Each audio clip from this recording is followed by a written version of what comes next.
right, man. You know what it is, man. It's me, Devon Jefferson, and I'm here with Chuck Jigsaw Creekmer. and this is All Hip Hop, and we are here at the BET Awards Media House. We got a very special guest.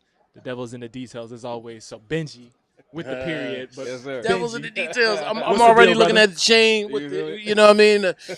You know, in New York, they hold the razor under the tongue. That's my first thought. But anyway, it's big Pittsburgh business, though.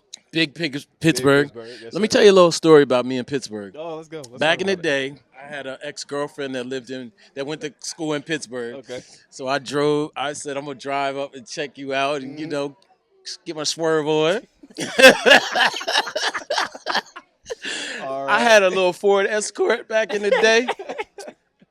Yo, I was driving up one of them hills. My car just, like, Good luck. stopped going up. And I was Yep. like, what is Good luck. a stick shift? Oh, yeah. So I was like, yo, it's not moving. What's going on? There's something wrong with my car. So I just shifted all the way down to like 2. And just it slowly went up. But I was like real nervous out there. Yeah, man. Yeah. It's a hilly town. Yeah, absolutely. Anyway, my bad. No, good. All Yeah, good. yeah. But you're a part of Spillage Village. That's Yes, dope, sir. man. I didn't know that. Yeah, the last member, joinee or whatever. Yeah. 2020 when we put out our Spillage album. Wow, awesome, awesome. I think I'm sorry. I didn't No, mean to no, cut no, you off. go I ahead. was just gonna say that I think it's hard to, and I think a lot of times it's hard to quantify what artists do, especially in your regard where there's so many facets of what you do, right? Yeah. Maybe just give us a little bit of that journey. You know what I'm saying? Because I know that there were other folks that you were working with as well. A lot of other folks. You know what I'm saying? It's especially somebody out here, and we'll talk about that as well. For sure. But from your perspective, just again a little bit about that journey leading to that. You know what I'm saying, and how that kind of culminated in joining that collective in 2020. Yeah. While I was still, in Pittsburgh and within the local scene, like I was known to have, a pretty eclectic sound, but also self-produced. I'm a musician by birth, honestly. And that's just how I like to craft my music. The musicality of it is very intentional. But that opened a lot of doors. So when the Spillville opportunity came, I was really going down there just to help work on the album. I didn't expect to join the group by any means. I had just got off tour with EARTHGANG. I opened for them. And then, right before COVID, they were like, yo, come down to Atlanta. We're working on this album, blah, blah, blah. I'd known about Spillville for a long time. My brother works with all of them, Christo. And so I go down there, and I'm like, I don't really know what or how to really fit in here because, like, talking about J.I.D, we're talking about Mariba, we're talking about Black, we're talking about EARTHGANG. Yeah. Hollywood JB, Jordan Bryant, like, these are dogs. You know what I'm saying? Yo, like, perfect word. These are dogs. So I'm like, well, I can play a note, you know what I'm saying? But it really just, it was using all of the things that I'm capable of at one time, just like, okay, no, I can play bass on this record. Yeah. Or no, I can help write on this song. Right. Or I can play keys. And then I didn't write, like, I had 2 verses. I mean, we all sang, like, and helped each other write on each other. But I didn't write my 2 verses on that project until the very end when there was an open space. Okay. And so I took it. But, like, up until that point, I was just in the creative process, in the production process, the post-production process, like, writing, playing, like, just lending an ear. And that's, like, service is part of my artistry. So the best way that I could serve whatever project is I like that. Service is part of my artistry. Yeah. Because, like, that's powerful. What a lot of artists, multifaceted artists, have a problem with is what to do. Right. Because one of my problems was early on was like I want to do everything, right, all at once, all the time. But when you think about it from a service perspective, it's like, okay, what is necessary? What's needed? What's necessary? Can I do that? Let me just do that. Yeah. What's next? Right. And so on and so forth. So, like, I'm able to use all of my abilities over all the projects, not all at once. Right. And that's how I really got in. And then I got actually I saw a tweet that said, Benji's the newest member of Spillage Village. And I was like, nigga, what? Right. Like, I'm just eating dinner because we was all in the house together. We're working on it. I'm just eating dinner. I'm like, or breakfast. I'm like, Oh, so that's Oh, how you word? found That's how out? I found out. Oh, wow. Yeah, they like That's had amazing. a vote or whatever, and then I got added to the group chat. They put you on some Love Island Bro, vibes. basic like I was just once Y'all I was in got the comfortable, villas. I found my spots. Like, okay, cool, I'm gonna go out here and smoke. Then I'm gonna come over here watch TV. That's what we watched, The Last Dance. Right. It was because COVID was happening too, so we was like Yeah. stuck in the Right. crib. And then things were starting to open up. We finished the project, and I'm just eating, bro. And then Yeah. I'm just scrolling through Twitter. Oh, word.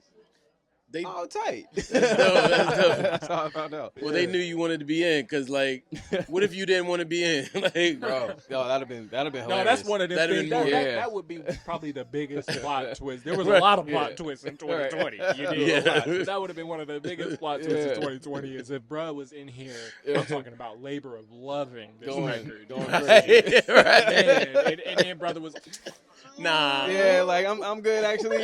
Y'all got it. Y'all got Right. it. No, that'd have been a mistake for that's crazy. real. But well, I'm happy. I think it's amazing that you speak about kind of that again being a multi-hyphenate and then just having that urge to do everything, literally everything that you can, all the things that you want. Yeah. And I feel like that really embodies in obviously the first edition of Love Gun, right? Yeah. I for context, I was invited, to the album listening, the preview, the playback stream for Love Gun 2, and it's a lot of the same type of, energy where it's, I don't want to say all over the place because it's extremely calculated in its attack, but balanced, right? There's records that feel like grunge type records, like I'm in Seattle in '95. There's records that feel like real life, like 2003 R&B, like Jagged Edge, like just and even radio, the single radio, that just dropped. Speak just a little bit on again honing all of that. Again, just well-roundedness, and again, the approach to actually putting the music out, and creating it. That project specifically felt good to make because I felt like again the problem is trying not to do too much, but speaking on the balance of it, I got to a point where it's like all that's necessary is all that's required, and that's just how I grew up too. So like I grew up, listening to rock and punk and alternative. I'm a big Foo Fighters fan. I grew up listening to My man. My man. You know what I'm saying? Like that's my favorite band growing up. Still my favorite band to this day. My parents are pastors, so I grew up playing. That's how I played in the church. I grew up playing gospel music, listening to gospel music.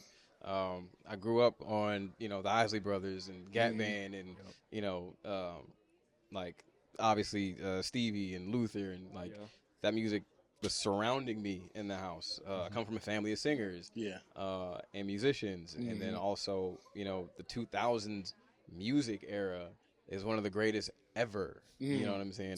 From all genres, in my opinion, but specifically 2000s R&B. What are we talking about? Right. You know what I mean? Sir. But like having that in my background, and just in my youth and how I grew up, and like that's in my nature now, right? And being able to utilize that to create, but also just express what I was feeling while I was writing. And like, the medium is the message, basically. The vehicle that we're driving is how we're going to get from point A to point B. And so when I felt like I needed to scream, I added some electric guitar and rock drums. When I felt like I needed to cool down, like nice little pad on some Rhodes keyboards and neo soul type of, you know what I'm saying? Like, yes, sir. It's for me, it's necessary to back up the message with the right medium, so that it's completely received in the way that I think it needs to be received, but how you will then come to understand me, but just not doing too much. You know what I'm saying? That's the hard part. But I enjoyed it because I felt like I found just the right approach to just doing what's necessary, and then if I need to come back and peel back, I can. Okay. But at least all that is out there is all that I'm going to allow. And if that's good enough, great. If not, I'd rather strip back than try to add more, because then now I'm really doing too much. My burning question for you is Nirvana or Foo Fighters? Oh, bro, that's a crazy question because Dave Grohl. Right. Like, I think for me, I'm gonna say Foo Fighters. Okay. because that's how I learned about Dave Grohl, and then I Gotcha. backtracked. Yeah. And I'm like, that's crazy that he was back there, you know. But who knew? Like my thing is, Yeah. like, he was the drummer, and Kurt Cobain is such a force. yeah. And who knew that they had this force dude, yeah. in the Like, group? him Right. there, like, is insane. I gotta meet him one day. Dave Grohl seems like he's the that's coolest on my bucket cat. list. That's on my bucket list. Okay, me too. I hope to meet him because, ironically enough, so I started as a drummer. Okay. And one of my drumming idols was Taylor Hawkins, who was the drummer of Foo Fighters, who passed away a few years ago. Yeah. But like, then I learned Dave Grohl was a drummer. Right. I'm like, what? Whoa. And then he had a conversation with Pharrell, and he's like, yo, all my flams, like, that band, he's like, yo, that was the way crazy. black music like inspired the way he played. I'm like, all right, man, like, what are we talking about? Right. We got to be the greatest on this planet. Absolutely, absolutely.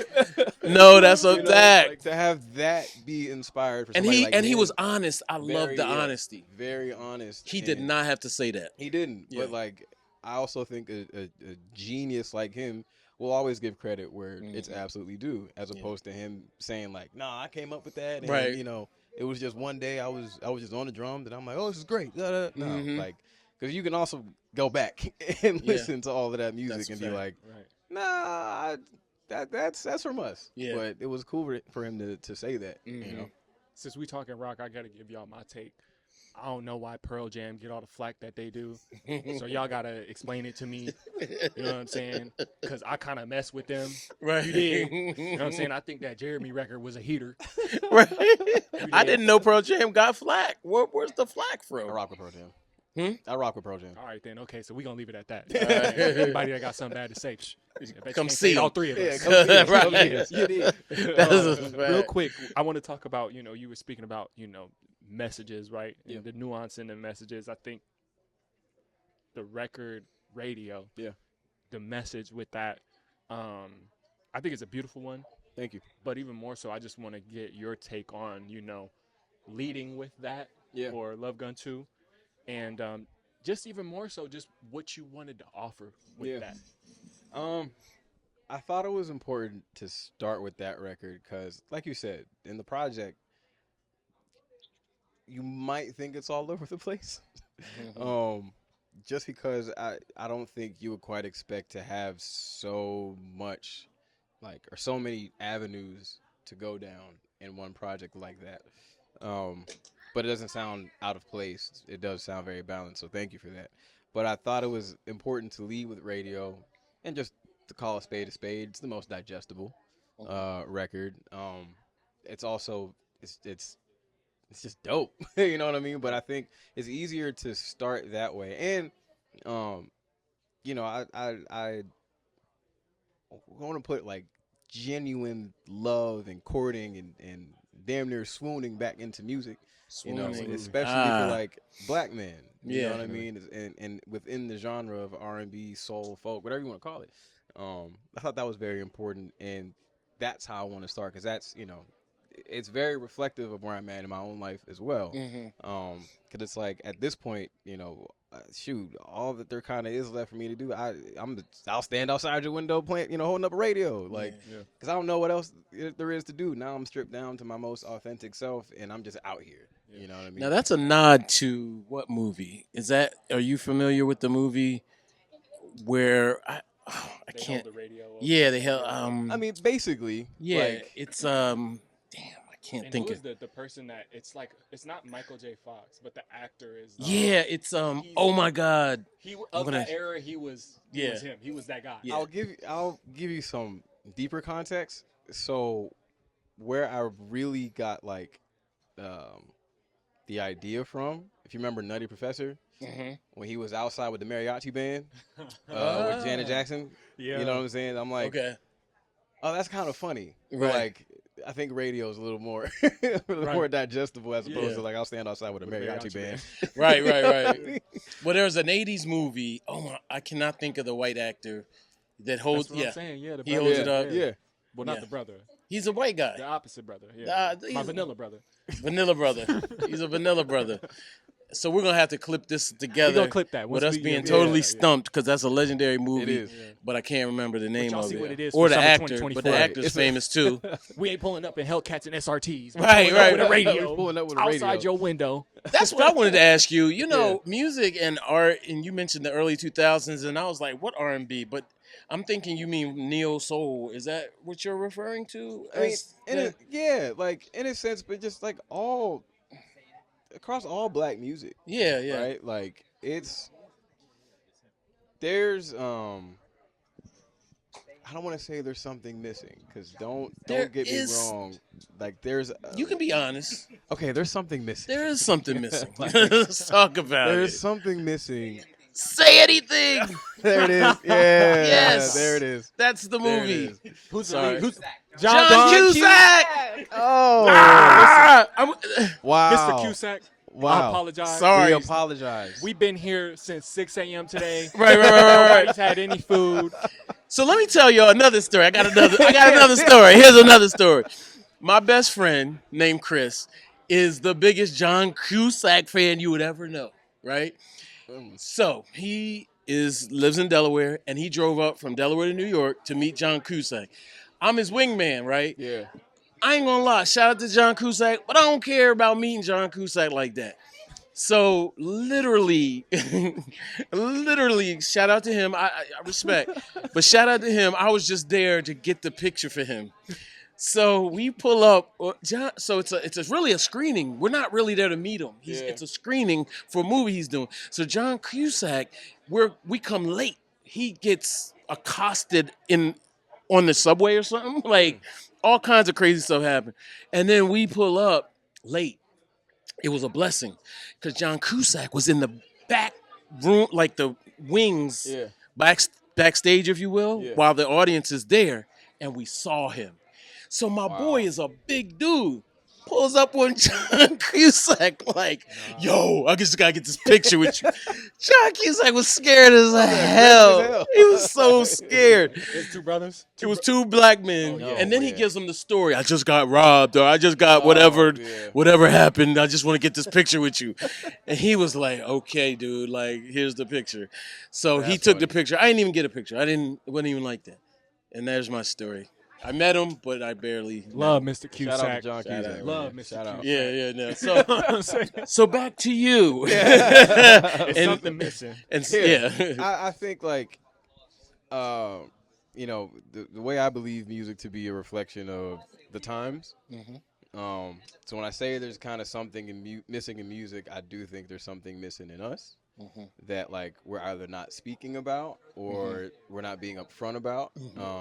And I think so. Part of me wanting to really get like to the point and to the details within love itself. Yeah. Across all genres, right? Not just R&B, not just neo soul. Like black music is across the board. Yeah. You know what I'm saying? And like I wanted that to be present because I think at the end of the day, like that accountability word that like doesn't often, you know, have its place. Yeah. Was something that was very important to me that I do think is so much more necessary than we think within our art, within our music, and with just in our profession. Accountability? Accountability. Okay. Yeah. So I thought it was just necessary, you know. Yeah. But again, across all the genres that exist on the project, I thought it was necessary. Dope. So, you know, what are your thoughts on just sort of like the landscape? Because I'll be honest, I think you're right. You're spot on. I would love to see more soul, more like a girl broke your heart one day. Let's talk about it. Like, don't just say FBs. Yeah. We don't trust them hoes. Yeah. I would love to hear the emotion behind getting your heart broke. I was always told if you don't get your heart broke once, like you should go through that. You should go through that. Yeah. You should absolutely go through that and like feel that. Right. And then, absolutely. Like articulate. Bump what how y'all you're saying. feeling. That shit is trash. Listen, I can't even dramatic, tell y'all bro. that story. It's I can't even dramatic, give you the dog. story about me getting my heart broke. It's like damn near a tragedy. It's tragic. Yeah, but you have to. Yeah. Yeah. I get it. It's It's true. yeah. But man, Man, listen. Oh, it sucks. But if you don't, Keep it does being. suck. It It's the sucks. worst thing. It's like death, heartbreak is like right underneath. Like losing a loved one Yeah. and then heartbreak. I don't really It's like losing a loved one and then losing a loved one. Right. You know what I mean? Yeah, Like yeah. that's just really That's a fact. insane. But like it's important to then learn how to articulate Mhm. how you felt and Yeah. what exactly that was, Mhm. as opposed to just like suppressing it and then moving on. Yeah. And that causes a whole bunch of other problems, down the line too. Oh yeah, that's a fact. But everybody gotta go. Every man gotta go through a heartbreak at least once. Hopefully Mhm. just once, but at Yeah. least one time to like Yeah. really, I think, yeah, no, I'm understand not gonna lie, emotion. man. Your manhood not Just you going once. through No, 2 or literally. 3. Yo, You been through a 3? yo, Ooh, 2 no, or 3, no, no. 2 or 3 is tough. Listen, 2 or 3 is Ooh. crazy. I seen a tweet today. It was talking about like it was like the 6 different male profiles: alpha, delta, sigma. That whole thing. Yeah. Yeah. and Oh, I didn't know that. That's you. The further down that spectrum is Yeah, how like- many heartbreaks you need. Basically. Yo. Basically. Oh, snap. I Oh, never my even God. heard of that. I That's wonder where funny. I fall in there. I hope I'm That's an funny. alpha. I might. I'm not a beta though. They don't want to toe that line. Right. Right. Oh, no, that's a fact. That's a fact. Oh, man. Wow. Okay. That's tough. So let me. Before we get out. Oh, my bad. I was gonna ask you. We're asking everybody what they're wearing and what decision making process did they take Sure. when they put their fit together? Yeah. So I got the classic Sambas, OG Sambas. Mhm. These Adidas pants in the are, house. Y Project. Okay. Pool House. Okay. Pool House, New York. And I got this on Canal Street. In New York? Yeah. Okay. And jewelry too. I got in New York. What were you thinking with your jewelry? Because I like the. Really just want a nice subtle like stack. Mhm. Like I got obviously the razor, like you mentioned earlier, like Yeah. a very very New York thing. Yeah. And it's the cross just represents my church background. Yeah. Because come on. Got it. But pretty simple and subtle. Like that's my thing. And then I got obviously a crazy ass hat on. Yeah. I Yeah. can Stands tell the pants Y Project because of how Got they the- do the they got the always flap. have their exactly. Yes, Y sir. Project is on that. Yeah, But I love that. I don't know if you've seen the meme or not yet. It's like the sneakerhead, and he's like me making the decision of every shoe that I'm gonna wear just to. Right. What is it Yeah. about the Sambas that? Bro, I'm telling you, like these are they're comfortable. They go with damn near everything. Yeah. And it's just like me, I'm not, I ain't no fashionista or nothing like that. I just like to keep it simple and plain. But put together. Yeah. And these just work. Yeah. They just work. They're not a They heavy do what they need to shoe. do. They Yeah. do what they need to do. Like keep them clean. But I could go on long walks, or I could just They tens, I keep them clean. You know what I'm saying? But It's funny. I used to rock a. I think I got this from Canal Street too. It's a grenade, very like about this big, just a small grenade and a hamster hand together. yeah. And I don't know. It was just represented the duality, like violence and peace And at the peace, same time. Yeah. Yeah, no, it's cool. Yeah. I love New York. Yeah. I love New York. So much character. But LA is popping. I You do you love you LA. about to move out here? Or I you just out moved here? out here yesterday. Just moved out Yeah, yesterday. Wow. Just moved out here yesterday. Damn. Talk That's about excited. some of those connections that you have out here, because obviously, like, it's no secret. Buddy pulled up to the album Yeah. release. Oh, that's dope. Yeah. It is I didn't know that. No secret out. Buddy Yeah. pulled up to Okay. the album release. He was there. Yeah. There's a relationship that's there, and maybe even some more relationships that you want to speak on. I know that Yeah. there was a community. If you like, kind of like know there were some people there, right? So like, it's funny. So I know Natalie. She's over at she's got her company over at Disney. She put me on. She's helped me with a big sync with Spider-Man, the Spider-Man game that me and EARTHGANG have. Like, Oh, she's dope. a major player in that. Major black woman power role. Like that's super fire. But she linked me with Buddy. She linked me with also DJ Fawcett, who was there too. I met them the day before, Okay. and then they pulled up, and I was like, wow. "Whoa!" That's like I know Natalie dope. for a minute, but like I didn't think like I met Buddy at was it Dot Dot? I think what it's called. There's some small joint in Hollywood. I was just like, "That's Buddy," Yeah. and he's hilarious. Right. definitely. What's Hilarious. his new record? Is Don't forget to breathe, Mm. Yeah. brother. Listen, Yeah. tap in. We'll Yeah. do. Definitely. Like he showed a lot of love by pulling up, and we got to kick it for a little bit. Because again, my brother, he knows my brother Christo, who helped like produce a lot on the Revenge of the Dreamers record. He's one of Jid's main producers, so he's worked with Buddy a bunch. It was funny at the listening party because me and my brother have a song on the project. I'm like, produced by me and Christo. Buddy's like, Christo? I'm like, yeah, that's my older brother. He's like, same mom, same dad. And I'm like, yeah. He's like, that's tight. That's tight. So it was dope for him to pull up and show love like that.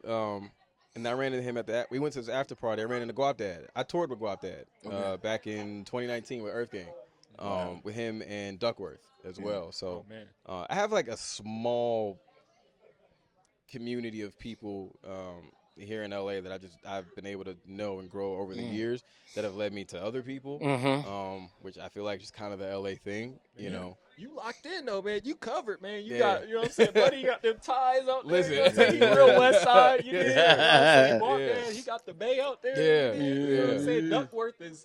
Duckworth is literally like, you know, Black Jesus out here type. Basically. You know what I'm saying? Like, so, crazy. Yeah, basically. Man, that's amazing. But it was cool to see those guys, especially like Guap Dad and Duckworth. Been a minute. I haven't seen them since 2019. Yeah. But like, it's just nice to still have those relationships to nurture and foster over time. And now that I'm out here too, full time, which is like I could really, you know, really get busy. You know what I mean? But LA has always held me down every time I come out here. So I love it. I'm just happy to be here now. Speaking of being out here, obviously we all out here for the BET Awards. Yeah. Maybe something that you're excited about for the awards, or even, you know, something that you remark on looking back on the awards that's real, like a real iconic moment for you. Honestly, I feel a resurgence with BET Awards coming to how it used to be when I was growing up. We were all growing up. Like, I feel that, and I think it's necessary.